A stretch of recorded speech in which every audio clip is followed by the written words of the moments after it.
Hi everyone, I'm going to talk to you today about how we can replicate the stimulus that we get in the gym whilst training at home with literally no equipment. To put this all into context, when we're training at home at the moment, most of us are probably doing 20, 30, 40, 50 reps of a given exercise to bring on some fatigue and some stimulation. So I want to spend some time talking about how can we get the stimulation between 6 and 12 reps, because that's our hypertrophy range typically, in order to continue making progress with building muscle and also maintaining strength at home. Before we get stuck into this video, I do want to let you know that I've put together a PDF to summarize the main points. I'll make notes on each particular exercise and also give a sample routine that you can try at home. Link to the PDF is in the description. Before we get into the exercises, let's spend a little bit more time talking about how we're going to overload these movements. We're going to be limited with the weight that we have. Not all of us have a gym at home, not all of us have a set of dumbbells. I'm going to use a bag, and in that bag I'm going to add bottles of water. Now each liter of water usually works out at a kilo. That's going to make it very easy for us to calculate how much weight we're putting into the bag. If you've got kettlebells or dumbbells or bands at home, yes, you can use those as well. You can add those to the bag, or you can just use those for the individual movements. But you know yourself that eventually that kettlebell or dumbbell is going to be too easy, or it's just going to be too heavy for a particular movement. So picture our bag as our dumbbell or our barbell. What that does then is allows us to try and find within each movement, how can we challenge ourselves with what we have at home to bring on the stimulus between 6 to 12 reps. The movements I'm going to go through are squat, hinge, lunge and bridge for the lower body, push up, row, overhead press and pull up for the upper body. We can put accessories and correctives and core work all around that, but those movements are the foundation of the training that you're going to be doing in the gym and at home. The second thing we're going to look at is how can we make each of those patterns harder and make most use out of our body weight. To give you a very quick example, a single leg squat is much harder than a double leg squat. So what I'm going to do is I'm going to take you through each of those patterns, explain how we can change up the movement pattern to make it more unilateral, to make it safe, and then to get the same stimulus that we get in the gym between the 6 and 12 rep range.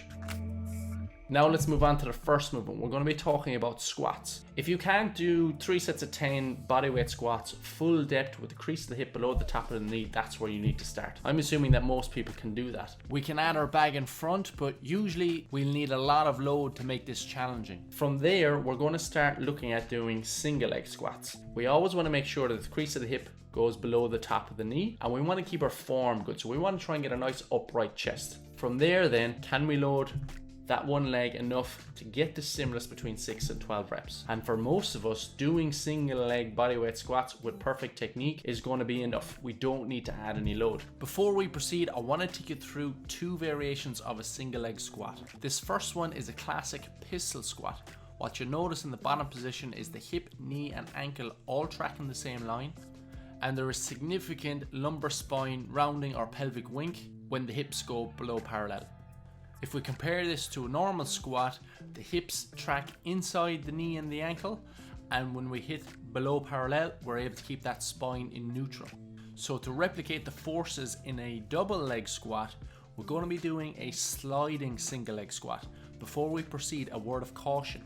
You need a lot of adductor strength and mobility to do this safely.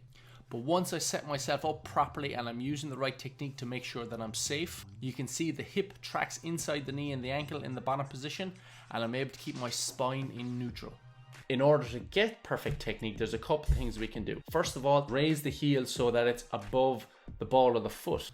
This raise has got to be significant, between 1 and 2 inches. Now I'll probably do mine in my weightlifting shoes at home, and if you have a pair of weightlifting shoes, probably use those as well. When I raise that heel above the ball or the foot, it changes the angles and allows me to get a lot more upright versus having the foot flat on the floor. Get yourself a chair or a couch at the right depth. So when you sit down, that crease of the hip should be below the top of the knee. If your chair or couch is too high, like in this case for me, what I did was I just used a couple of books to raise my heel up, so that when I sit down, that crease of the hip is where I want it to be. A really important thing with all of these movements is going to be removing the stability component. So we don't want to be overly challenging our balance here. And in order to take balance out of it, what I'm going to do is leave a little chair next to me, and I'm going to keep my hand on that at all times so that I'm really concentrating on putting load through that working leg.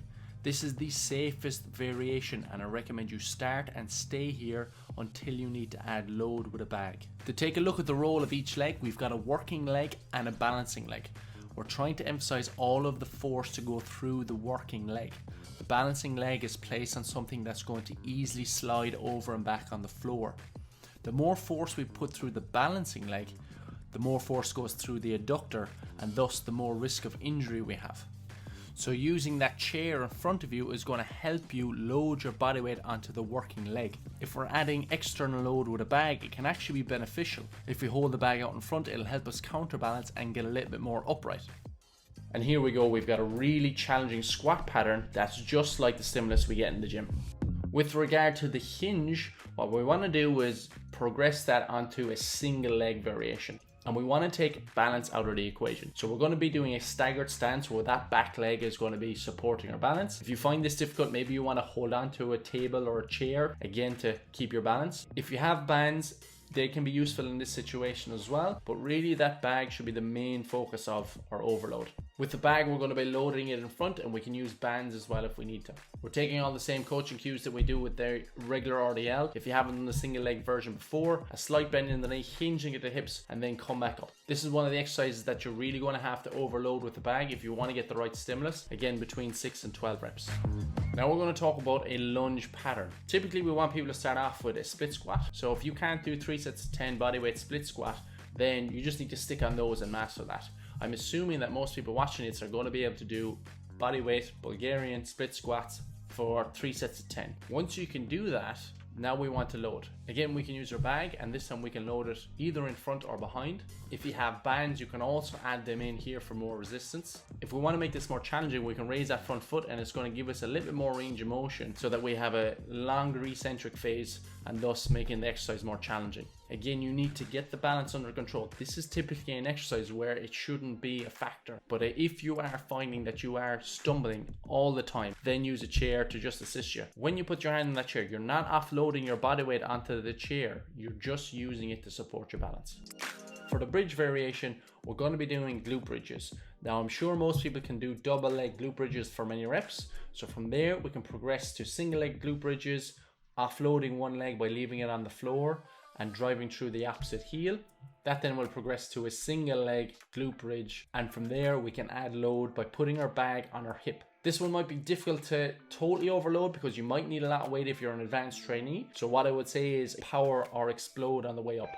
Now we're going to talk about push-ups, and this is going to be our horizontal pushing pattern. It's going to focus on the chest and the triceps, and again we want to train between 6 and 12 reps. Now if you're well able to do 3 sets of 12 push-ups with really good form, now we need to figure out how can we make this more challenging. So what we're going to do is we're going to bias one side. We're going to put more of our body weight through, say, the right arm, and then we're going to go slowly and then press back up. But again, most of that body weight being over on the right hand side.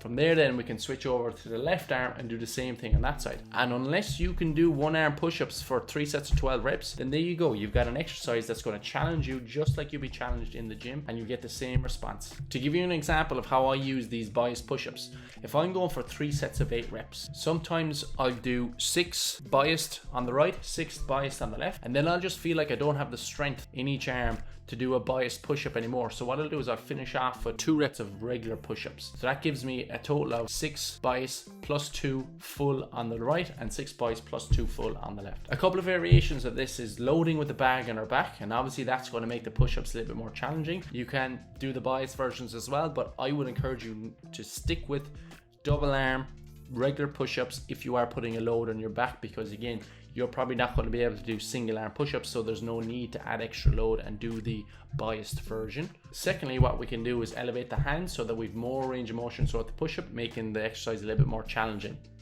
If you're someone who's not used to push-ups, I would just start off with the hands on the floor first, build some strength there before progressing to elevating the hands. If you can't do 3 sets of 12 push-ups, then you're going to have to start off from on the knees, but there's absolutely no reason why you can't make progress in your upper body strength by just progressing through different variations from the knees, maybe pressing against a couch or a chair or a table, and then eventually progressing to full body weight push-ups. You can even do just an eccentric push-up where you just lower yourself to the floor from your toes and then drop to your knees and do the concentric from your knees before again going back into an eccentric from the toes, concentric from the knees.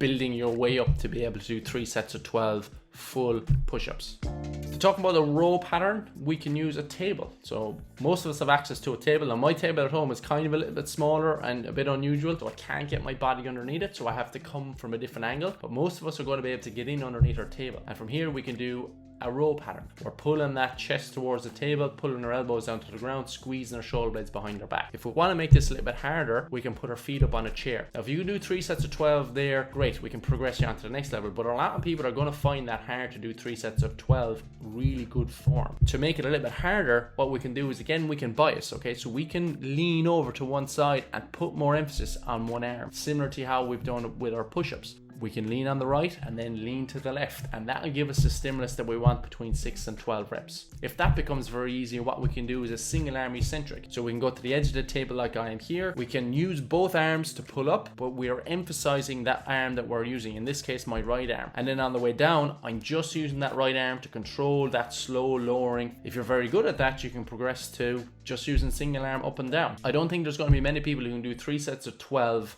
single arm. So there you go, the same stimulus that you'd normally get in the gym done at home with bodyweight.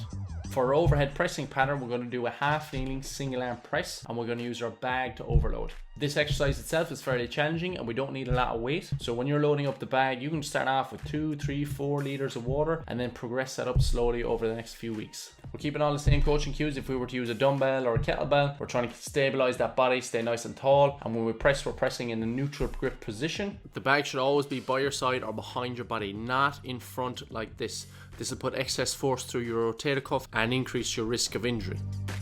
Now we're going to talk through a pull-up or pull-down pattern. If you have a pull-up bar at home, great, we can make use of that. There's loads of different variations we can do with the neutral, over or underhand grip.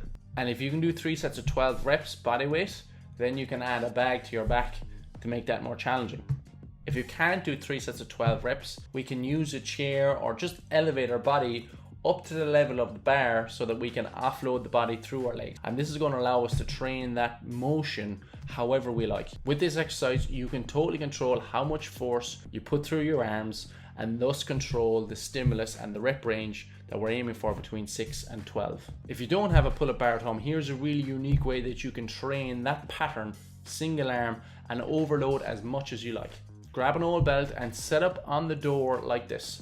We've got the buckle and one end behind the door and we close that door. When I do it here at home, it's super sturdy. It's going absolutely nowhere. The door must be closed or must be somehow wedged in so that it's not going to open. From here then, what we can do is similar to that double leg pull up where we're offloading our body weight. We can offload with our legs and put as much force as we like through that arm. There's not many of us that are going to be able to do single arm pull-ups. I can control the eccentric on the way down and then pull as hard as I want on the way up. From here then, we can train between 6 and 12 reps, absolutely no problem.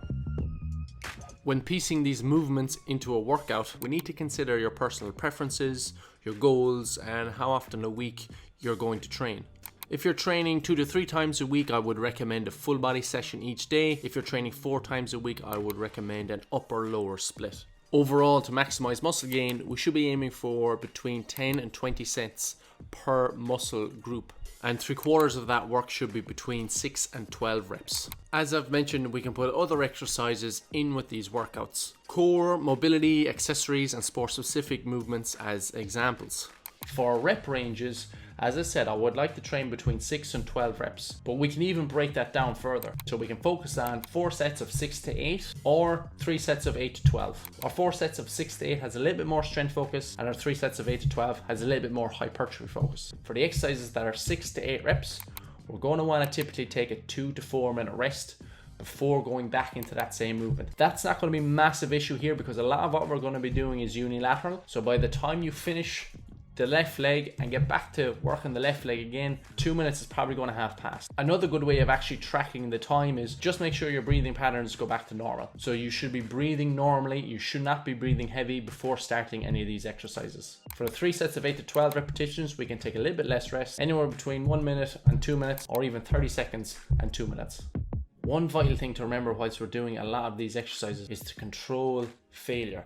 We do not want to be going to failure on set 1, set 2, and in a lot of cases set 3. So if you're doing 4 sets of 6 to 8 reps, we want to be staying 1 or 2 reps away from failure on set 1 to set 3. On set 4 then you can go to failure, but if you go to failure on the first set, it's going to hinder the performance in the subsequent sets. This is particularly relevant in any of these exercises where we're really biasing one side. So any of the single arm or single leg stuff that I'm going to be recommending, you're going to be able to put a lot of force through that limb, and as a result you're at risk of going to failure on the first or second set. So pay particular attention to getting through full range of motion with correct technique and not overloading too early. If you've made it to the end of the video, guys, thank you so much for watching. We've been posting a lot of content on Instagram and Facebook over the last few weeks, but most of that has been focused on kind of 20 reps and more. But this video is again specifically about that 6 to 12 rep range, similarly to what we might do in the gym. I hope you found it beneficial. If you have any questions, leave them in the comment section below, or reach out to us on social media